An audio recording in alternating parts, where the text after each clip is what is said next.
အခု chapter 2မှာပြောပြမယ့်အရာက parts of speech ကျွန်တော်မြန်မာတရားမှာဆိုရင်တော့ဝါစဉ်ကဆိုပြီးတော့ပြောပါတယ်ကျွန်တော်အရင်တုန်းကသိထားတာက8 parts of speech ပြောမယ်ဆိုရင်ဝါစဉ်က10မျိုးရှိရဆိုပြီးတော့သိထားတယ်တို့တော့ညာလည်းပဲယနေ့ခေတ်ကျွန်တော် modern English grammar တွေက parts of speech ကိုအဓိကအားဖြင့်အမျိုးအစား9မျိုးခွဲခြားလို့ရပါတယ်ဒီလိုမျိုး parts of speech ကိုကျွန်တော်ခွဲခြားရဲဆိုတာကလည်းဝါကျတစ်ခုပြောမယ်ဆိုရင် sentence လို့ခေါ်တဲ့စာကြောင်းတစ်ကြောင်းထဲမှာစကားလုံးတွေကသူတို့လှုပ်ဆောင်တဲ့ function ပေါ်မူတည်ပြီးတော့အမျိုးအစားကိုကျွန်တော်အမျိုးမျိုးခွဲခြားလိုက်တာဖြစ်ပါတယ်အရင်တုန်းကတော့8 parts of speech ပဲရှိပြီးတော့ယနေ့ခေတ်မှာတော့ modern English grammar အရ9 parts of speech ဆိုပြီးတော့ကျွန်တော်9မျိုးခွဲခြားလို့ရပါတယ်ဒီ9မျိုးကိုကျွန်တော်လေ့လာကြည့်ပါမယ်ပထမတစ်ခုကတော့ကျွန်တော်အားလုံးသိပြီးသားပဲ noun ဖြစ်ပါတယ်အဲ့တော့ noun ကဘာလဲဆိုရင်လူတွေတိရစ္ဆာန်တွေနေရာတွေအရာဝတ္ထုတွေနဲ့စိတ်ကူးစိတ်သန်းတွေရဲ့အမည်နာမတွေကို noun လို့ခေါ်ပါတယ်ပြောရမယ်ဆိုရင်ဗျာ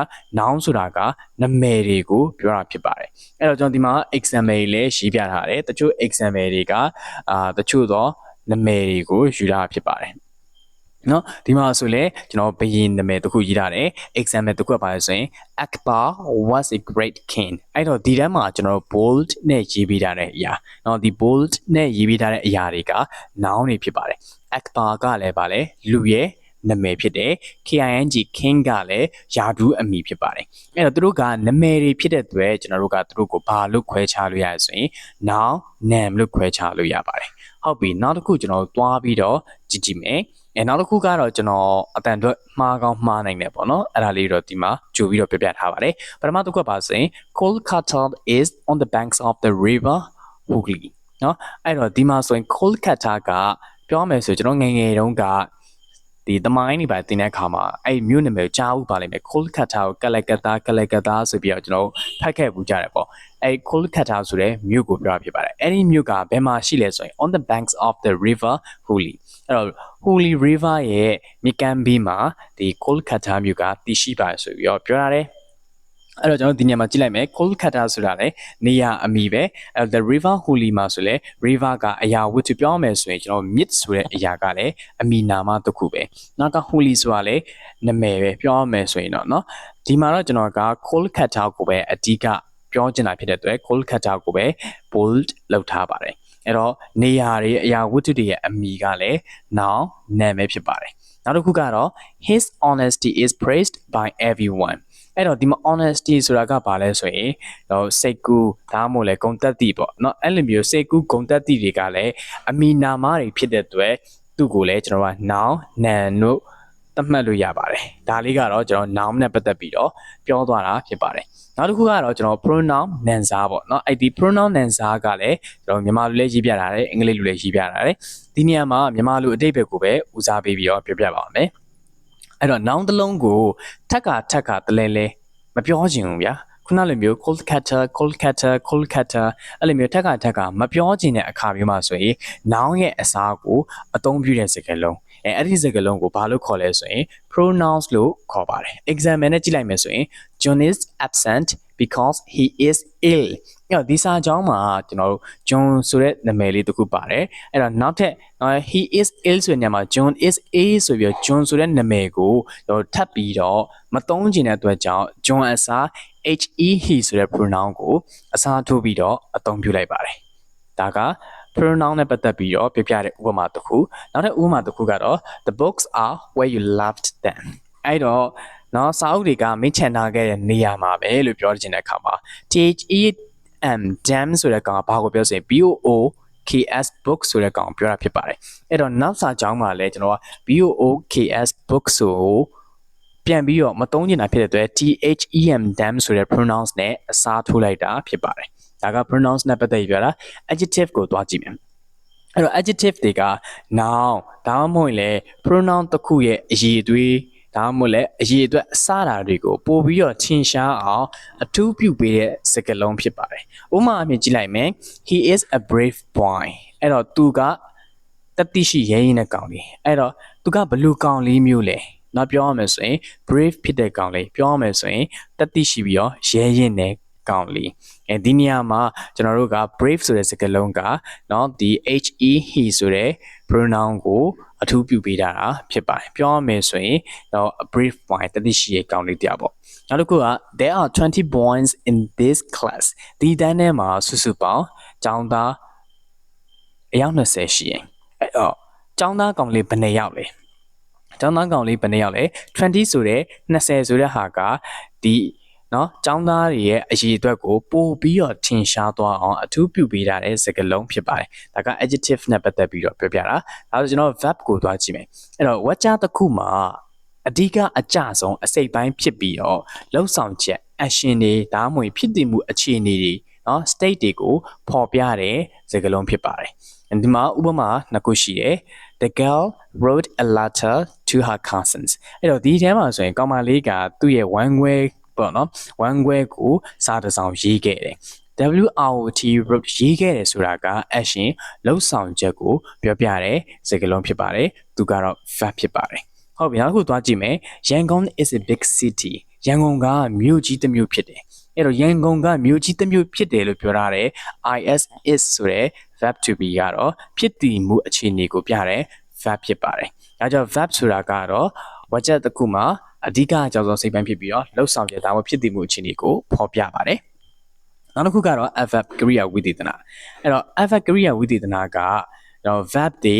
adjective တွေဒါမှမဟုတ်တခြား adverb တစ်လုံးကိုပို့ပြီးတော့လေးနက်သွားအောင်ပို့ပြီးတော့ပြည့်စုံသွားအောင်နော်ဥပမာအားဖြင့်ဘယ်လိုဘယ်ချိန်ဘယ်နေရာမှာဘာလုပ်တယ်လဲဆိုတာကိုထပ်ဆင့်အထူးပြုပေးတဲ့စကားလုံးဖြစ်ပါတယ်အဲ့တော့ကျွန်တော်အောက်မှာလည်းဥပမာရေးပေးထားတယ်ဒီဥပမာတွေကိုကြည့်ကြည့်ပါမယ်အဲ့တော့ပထမဥပမာတစ်ခုကတော့ he ran the race quickly သူကပြိုင်ပွဲကိုမြန်မြန်ဆန်ဆန်ပြေးခဲ့တယ်ပြောရမယ်ဆိုရင်ပြိုင်ပွဲမှာမြန်မြန်ဆန်ဆန်ပြေးခဲ့တယ်ပေါ့ဗျာအဲ့တော့ I ran ဘာလို့လဲပြေးတာတော့မှဘယ်လိုမျိုးပြေးတာလဲမြန်မြန်ဆန်ဆန်ပြေးတာအဲ့တော့ဒီမှာ quickly က verb ဖြစ်တဲ့ I ran ကိုစားပြုပါတယ်နောက်တစ်ခုက this flower is very beautiful အဲ့တော့ဒီပန်းကအရန်လှတာပဲအဲ့တော့ဒီမှာသုံးထားတဲ့ very ဆိုတဲ့ adverb ကဘယ်ဟာကိုအထူးပြုပေးတာဆိုရင် adjective ဖြစ်တဲ့ beautiful ကိုအထူးပြုတာပါလှတာတော့မှရိုးရိုးလှတာမဟုတ်ဘူးအလွန်အရန်လှတယ်လို့ပြောတာဖြစ်ပါတယ်ဟုတ်ပြီနောက်တစ်ခုကဘာလဲဆိုရင် she pronounced the word quite correctly အဲ့တော့ဒီမှာအသုံးပြုထားတဲ့ adverb quite ကကျွန်တော်ဘယ်ဟာကိုအထူးပြုပေးတာဆိုရင် correctly မှန်ကန်စွာဆိုတဲ့စကားလုံးကိုအထူးပြုပေးတာဖြစ်ပါတယ်အဲ့တော့ပထမဥပမာစာကြောင်းမှာ verb ကိုအထူးပြုပြထားတယ်ဒုတိယမြောက်စာကြောင်းမှာ adjective ကိုအထူးပြုပြထားပြီးတော့တတိယမြောက်စာကြောင်းမှာတော့ adverb ကိုအထူးပြုပြထားဖြစ်ပါတယ်ဒါက adverb ရဲ့လှုပ်ဆောင်ချက်ကိုပြသွားတာ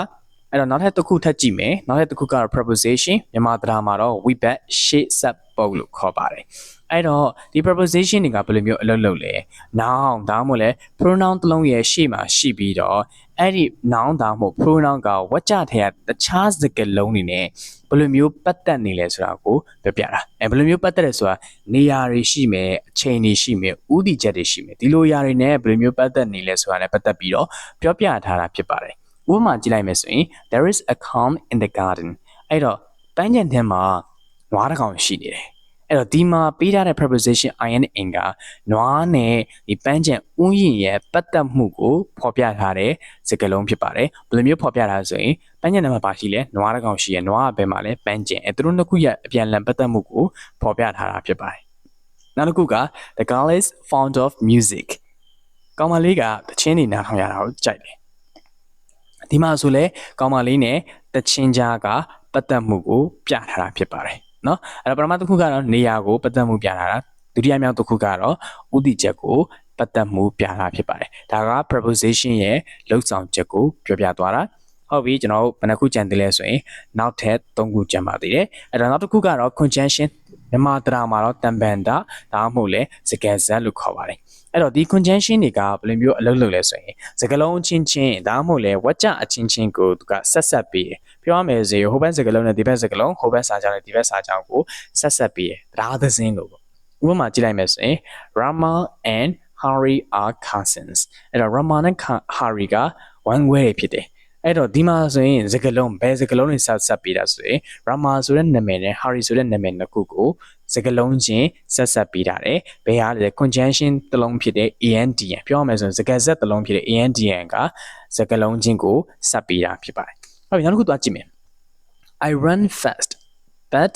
I missed the train เนาะအဲ့တော့ဒီတန်းမှာအသုံးပြုထားတဲ့စကားဆက်စကားလုံးဖြစ်တဲ့ BUT bus ဆိုတဲ့စကားလုံးကတော့เนาะစာကြောင်းချင်းကိုဆက်ပြီးတာဖြစ်ပါတယ် conjunction ဆိုတာကတော့စကားလုံးချင်းချင်းဒါမှမဟုတ်လဲစာကြောင်းချင်းချင်းဝက်ကြအချင်းချင်းကိုဆက်ပြီးတာဖြစ်ပါတယ်ဟုတ်ပြီဒါဆိုကျွန်တော်တို့ determiner ကိုသွားမယ်အညွှန်းပုတ်တယ်เนาะဟုတ်ပြီ noun ရဲ့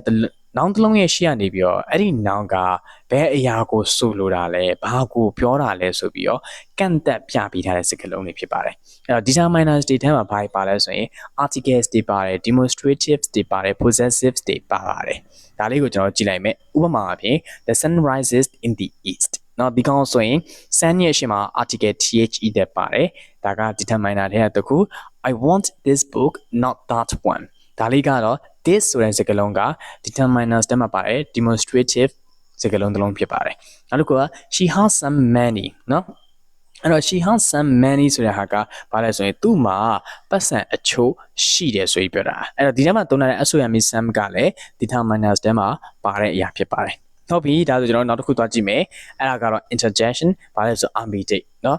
ဒီရင်ထဲကနေပြောဗျာဖြစ်ပေါ်လာတဲ့ရုပ်တရက်ခံစားလိုက်ရတဲ့ဝမ်းသာမှုတွေဝမ်းနည်းမှုတွေအံ့ဩမှုတွေစတဲ့ခံစားချက်ပြင်းပြင်းထန်ထန်တွေကိုတော့ ambiguity လက္ခဏာ exclamation mark နဲ့အတူပေါ်ပြတဲ့စကားလုံးတွေဖြစ်ပါတယ်ဥပမာအဖြစ် harsh we have won the game ဒါမှမဟုတ်လေဟာကြည့်မလားအဲ့လိုမျိုးဝမ်းသာပြီးអော်လိုက်တဲ့အတန်မျိုးနောက်ခုပါလဲဆိုရင်တယောက်ငိုလို့ပေါ့စိတ်မကောင်းဖြစ်ပြီးတော့ရှုပ်ပြီးတော့ငိုတဲ့ပုံစံမျိုးအဲ့ဒါက interjection ကိုတော့ကျွန်တော်သုံးကြပါတယ်ဒါပေမဲ့သိပြီးတော့အသုံးမများကြဘူးပေါ့လုံးဝမသုံးတာတော့မဟုတ်သုံးပါတယ်ဟုတ်ပြီအဲ့တော့ကျွန်တော် important note เนาะမှတ်ထားမယ့်အရာလေးတစ်ခုပါလဲဆိုရင်ဒီစကားလုံးတစ်လုံးတည်းနဲ့ဝါကျတစ်ခုနဲ့တစ်ခုကသုံးပုံချင်းမတူဒါကျွန်တော်အပေါ်မှာလည်းပြောပါတယ်เนาะ water ဆိုတဲ့ example နဲ့တွဲပြီးပြပြပါတယ်အဲ့တော့ဝါကျတစ်ခုနဲ့တစ်ခုမှာစကားလုံးတစ်လုံးတည်းကိုသုံးတဲ့ပုံစံချင်းမတူဘူးဆိုရင်လည်းသူ့ရဲ့ part of speech ကလည်းအမျိုးအစားပြောင်းလဲသွားနိုင်တယ်ဒါကိုကသတိပြုဖို့လိုတယ်ဥပမာအဖြစ် the arrived after us เนาะဒီညမှာသုံးထားတဲ့ aft ရ after ဆိုတာကတော့ preposition အနေနဲ့အသုံးပြုထားတာเนาะပြောချင်တာ they arrived after us เนาะငါတို့ရောက်ပြီးရင်တော့သူတို့ရောက်လာခဲ့တယ်အဲဒီထဲမှာသုံးတဲ့ after က preposition အနေနဲ့သုံးတာနောက်တစ်ခုကတော့ they arrived soon after เนาะတိတ်မကြာပြီးရဲ့နောက်မှာသူတို့ရောက်ခဲ့ကြတယ်ဒီမှာသုံးတဲ့ after ကတော့ adverb အနေနဲ့အသုံးပြုတာဖြစ်ပါတယ်ကိုကဒါလေးကိုသိဖို့လိုအပ်တယ်ဟုတ်ပြီဒါဆိုကျွန်တော်အခု chapter 2မှာပြောပြသွားတာကတော့ part of speech တွေနဲ့ပတ်သက်ပြီးတော့ရှင်းပြပြောပြသွားတာဖြစ်ပါတယ်